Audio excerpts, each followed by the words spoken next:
welcome back to Crosstalk. Today I'm joined by a very special guest, someone sweet, soft spoken, and full of positive energy. She is a passionate yoga lover, a world traveler, and a firm believer in the power of chakras and mindful living. Her charm and calm energy makes learning a joy, a real joy. Please welcome the ever inspiring Savita Rathore. Hello, Hi. Savita. Yeah. Welcome to the show. Thank you. Thank you very much for having me on your show. And thank you to this amazing Hope Foundation to provide me a platform so where I can come and share my learnings and I can speak from my heart. Thank you. Thanks for agreeing to come on my podcast. And to begin with, I would like to start from the scratch. Like, what exactly are chakras and why are they considered so important in spiritual and emotional well being? That's a wonderful question. Nowadays, you must have heard everybody's talking about chakras, and most of them don't know what exactly are they. So there are some myths around it, there are some superstitions around it, and there for sure there is some fake knowledge around it as well. So I would use this podcast to share a very basic knowledge. So chakras in Hindi, it's a word that came from Sanskrit that means a wheel or a carrier or anything that just moves. That's a chakras. So in very simple language, chakra means energy centers. How many chakras are there? There is no certain number as of now.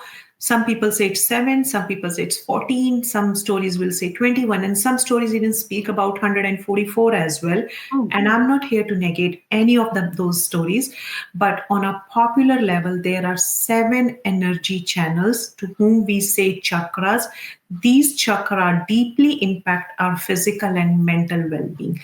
These chakra, they just look like round in shape, like that. Just imagine the shape of a wheel.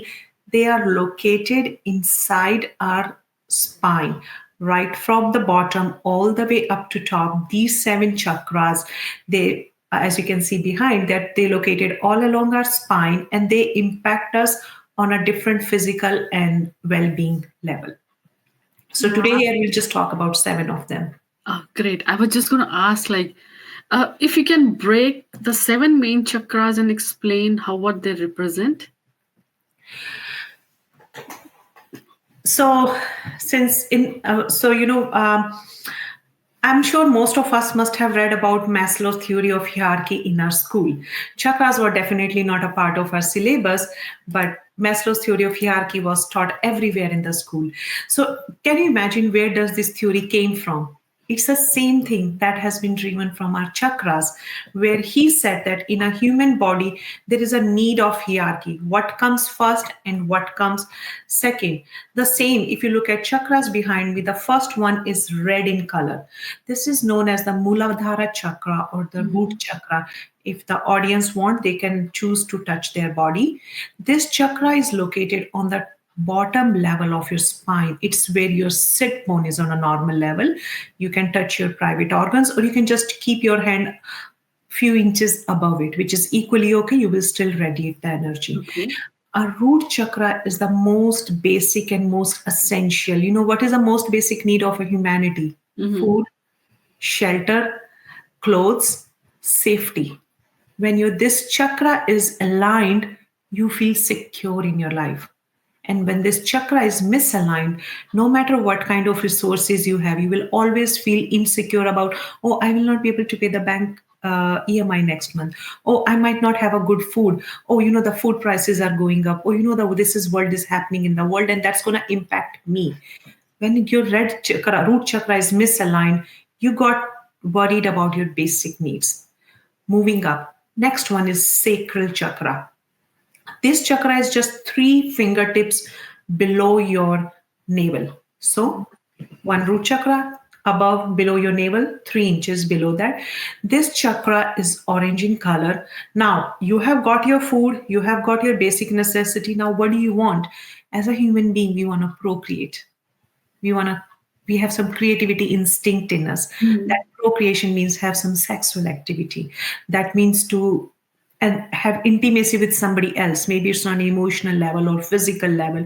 When this chakra is misaligned, you lose interest in your sexual activity. Or when this chakra is misaligned, a lot of people, they are not able to procreate, or they are not able to conceive. So when we do certain kind of exercise to align this chakra, your reproduction activities improve and your creativity also start flowing. Wow. Moving up, It's very interesting. it is there and it's all true. Moving up, little yellow in color, 3 inches above your navel. So below was sacral, 3 inches above your solar plex, just 3 inches above. Now, what is this? When you okay, you got your food, you got your sexual activities. Now, what's near? Now, next I want is self-esteem, that I'm proud of myself. Hmm. I've done this thing in my life. You have gone above the basic things. Now you want, like, I want people to recognize me. I want to do something more. I want Same. to be accountable for myself. This is where the plex chakra come in point. This chakra also denotes fire. When this chakra is imbalanced, your fire energy imbalances, and you are not able to digest your food properly, and you can have some digestion related issues, or you can have some other diseases in your life. Mhm. Accurate solar plex chakra, when it is in balance, it gives you a healthy and a nutritious lifestyle. Okay. Little bit moving up, green color. Mhm. This is known as heart chakra. It's just between your chest. This chakra denotes love. It denotes the feelings of our heart, the love, the hatred, the fear. Have you ever noticed that sometimes you just feel you are just in a hate momentum with somebody else? You don't know why you are with that friend. It's because your chakra is blocked. Mhm. You think that no other person is sending me negative vibes. No, the person might be neutral, but you are receiving negative vibes because your chakra is blocking those vibes. And when your chakra is properly aligned, you radiate love and you receive love. And you know that when we receive love, we feel more secured. When we receive love, we find more joy in our life. We want to do more for the community. So far, these four chakras, they are all physical. They are more related with our physical well-being, our how we are digesting the food, how we are procreating, or how we are eating the food, or how we are feeling happy in our heart. Remaining three chakras, those three chakras take you to the next level, which only few people are able to achieve. The Mhm. next chakra, which is blue in color, it's in your throat. It's known as Vasudha. This chakra is, you have got basics of your life. Now, what do you want? You want your voice to be heard. This is a chakra related with your intellectual power. This is the chakra why we are sitting on this podcast. This podcast give us a voice because somewhere your chakra and my chakra are, they are working healthy. Otherwise, Ekta, it's not easy for people to speak their heart out. It Wow. needs a courage, and that courage comes when your chakra is aligned.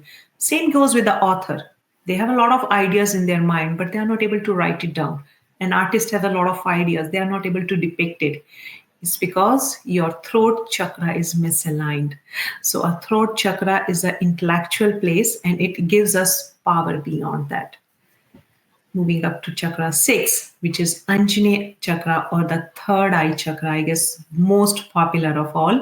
It Mhm. is located between your two eyebrows. This is a seat of spirituality. Have you ever, I'm sure you will believe that you got some intuition, something right is going to happen, Yeah. something wrong is going to happen. Yeah, I do get that. Yes. And you get most of the time for your kids because you love them so much. Wherever in the world they are, you got it Yes. right away. My child Mhm. is not well, and you will get a message, Mom, I'm having a headache. Hmm. So that spiritual connection with yourself, that happens when your chakras are aligned. With a child, it's very obvious, but when you are spiritually strong and your third eye chakra is aligned, you got intuitions for bigger things. You got intuitions for your job. You got intuitions for whatever right or wrong is coming in around you. So this is an extremely strong chakra. It connects you to universe as well.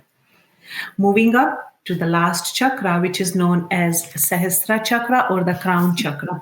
This chakra is little bit above our hand. We cannot physically touch it. Some people say that it's on the top of your head. I don't argue with them, but it's little bit above our head, 1 or 2 inches. It connects you the universe. In Hindi we say it's Atma Paramatma. When a human being melts into its God, its deity. It's not a physical God, it's a God which is bigger than that, the universe. It's where Gautam Buddha got his enlightenment.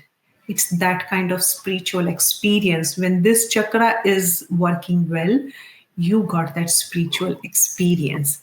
So these are the basic things these 7 chakras consist of.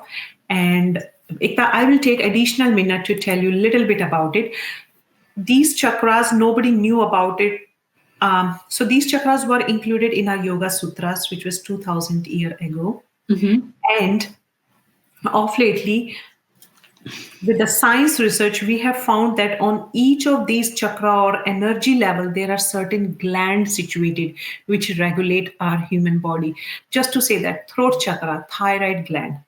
If this gland is not functioning well, your brain will not work properly. So you understand the impact that whatever the science is talking for last 50 years, these yogis, they know about it for thousands of years. The same goes with pituitary gland. It's between your eyes. The pituitary gland. So when this chakra is misaligned or your pituitary gland is not working well, you are not able to connect with your own body. So there are numerous theories like this which I can share. But this is just a small snapshot of chakras.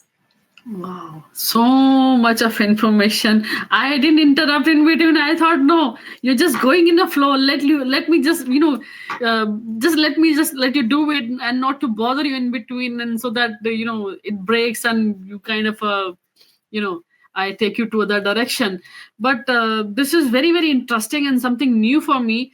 Also, I've heard, like, some people say blocked chakras or unbalanced chakras.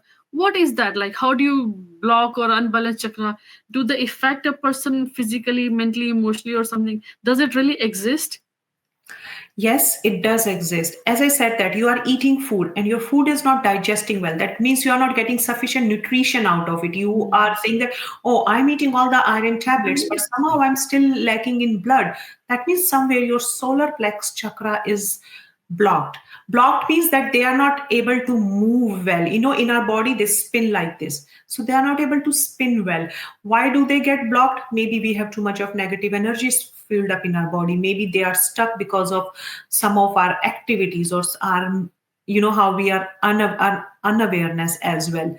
So when we do certain practices like we do yoga or we do exercises focusing on those organs, that blockage start removing, that blockage start moving. And when we do meditation, we give power to those chakras and those chakras start healing. So one, you're doing a physical contribution. Second, you are doing an emotional contribution through your meditation, and your chakras start moving. When your chakras start moving, you will see that most of your diseases will start healing. For sure, you have to go to a doctor, you have to take a pill, but the efficacy of that pill will be faster, and maybe you will stop taking pills very soon, much faster than you can imagine. So Thank you for this. Also, many people believe that chakras can be healed using crystals or stones or fragrances. What are your thoughts on this? yes, I myself had heard about crystal fragrances or some decors around you, and I personally do not negate them, but I am not a big follower of them. I follow what I can do. Can I do exercise? Yes. Should I do certain kind of yogic movement so that my chakras unblocked? I believe in that. Should I do some meditation because I am doing it? If somebody else is doing for me, still I don't believe in it. I should do some breathing exercises so that my body can move. Chris, I won't negate that if you want to wear a crystal or you want to wear that bracelet or you want to have that plant around you, but anything that boosts your faith is good. But I'm a huge vocal about what you are doing for your body matters more than anything else. As I mentioned in your introduction, you are a big time, yoga lover. You're passionate about yoga, and you also run your own yoga studio, named as Rainbow Yoga by Savita. Uh, Right. does it also help, like, in aligning your chakras, the practice of yoga? So yoga will give you different kind of movements, like how for our root chakra there are certain exercises or certain asanas that we do. Mm-hmm. To align our sacral chakra, we do certain kind of asanas. So those asanas, and if somebody feel that there is a blockage, then I would suggest you repeat those certain kind of asanas more frequent. Mm-hmm. And as I said, you have to focus. You have to focus. Every time in my class, I just tell students, breathe and focus where your energy, your attention is going. Because wherever your attention is going, that's where the energy is going. So we can add some additional exercises, and we can put some more attention on those exercises so that chakra can heal faster. But yes, there is first a need to analyze which chakra I feel blocked, Mm-hmm. and that only, I guess, student can discuss with their teacher, and the teacher can help them to identify, if you think you're facing this issue, let's work on healing of this chakra, and then after 4 or 6 weeks we'll come back and reassess where you are standing right now. Are there any risk or things involved, like any kind of misconceptions also related to chakras? Uh, so a lot of people talk about that when we have when we practice a lot of chakra meditation or chakra exercises, that and then the energy, it produces a mass amount of energy, and that energy can become untapped as well. And a lot of people see that, oh, I might get hurt by those energy, but I feel that that's a myth. Any kind of pious energy that is generated by your body will never go waste. Yes, it will try to take you in different direction. Like, I'll take an example of myself. Life before yoga was very straight, but now since I've started practicing yoga, I feel a huge amount of energy in me. Even after doing my 9 to 5 job, family and everything, I still have a lot of time in my hand. And that time has started coming in my body because yoga created some space. The same goes with chakras. I do chakra meditation every day. So my chakras are aligned, and even after doing so many things, I still have time. So because it is creating energies. Now it's up to me what I'm doing with that time. Am I putting it to community services, or I'm putting this to for my own health, or I'm doing this on my side business? But there's nothing to worry about if you're doing chakra in a safe space and with a good intention. Today I got the secret of this charming personality, this soft spokenness, and this your entire aura. You know, so thank you for sharing insight how you maintain this. And one last question: what is the connection between Reiki and chakras? Because a lot of people combine this, so, but I don't really know. I don't really know, so I want to know. No, thank you. And I'll keep it very simple. Chakras are something that was mentioned in the scriptures of India thousands of years back. So I would say that it's a very Eastern philosophy. Mhm. Now, with time, you know how when the world was traveling, even Buddha's, his philosophy started traveling towards further Eastern countries like China, Korea, and Japan. So it was in Japan when few people they came to India, or the people from India traveled to Japan, when they exchanged this knowledge, and then they identify that even they have certain kind of energy which is ray and ki. They're two different energies, and they make one word reiki with this, and then they form certain practices where they use the power of chakra, and they convert it into reiki. And that practice, I would say that it's phenomenal.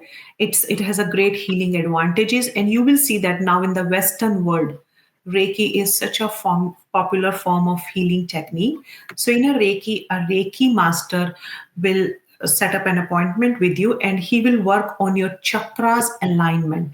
They don't need necessarily to touch you. They can give you from a distance, but it's a very very safe form of transferring energies and providing healing. So if you are interested in any kind of reiki session, please feel free, but go to a good reiki consultant. It really brings good energies in your body. Yeah, I understand. With all these things, be it yoga, be it Reiki, be it chakras, or any other kind of things that we want to know or learn, it is always advisable to go to a learned person, somebody who's certified, and somebody certified and good practitioner like you. And we can dedicate and ourselves to a teacher like you and learn things. And with this, thank you so much. And that brings to the end of this enlightening conversation about chakras. I hope today's episode gave you a fresh perspective on how your energy and emotions are connected. A big thank you to Savita Rathore for sharing her wisdom so beautifully. If you enjoyed this episode, don't forget to like, share, and follow the podcast, and maybe start paying a little more attention to your own energy centers. Until next time, stay balanced, stay mindful, and keep exploring. Bye. Thank you, everyone.